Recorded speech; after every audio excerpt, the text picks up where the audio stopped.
negative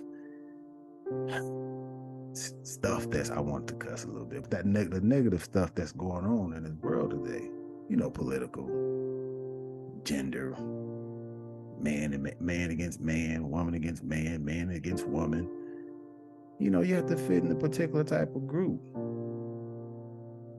nowadays. I don't know what's going on, but I'm human. Hey man, I got a quote. This is an individual that wanted everybody to come together and see one thing in one light.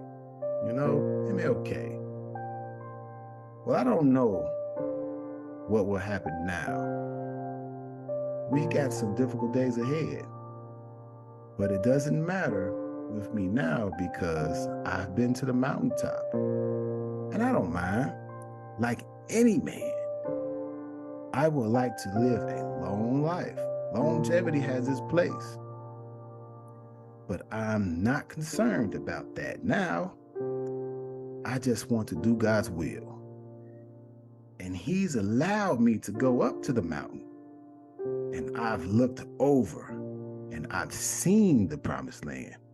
I may not get there with you, but I want you to know tonight that we as a people will get there, get to the promised land, and I'm happy tonight. I'm not worried about anything. I'm not fearing any man. My eyes have seen the glory of the coming of the Lord. Hey man, Vets, let's talk. Who's up next for formation?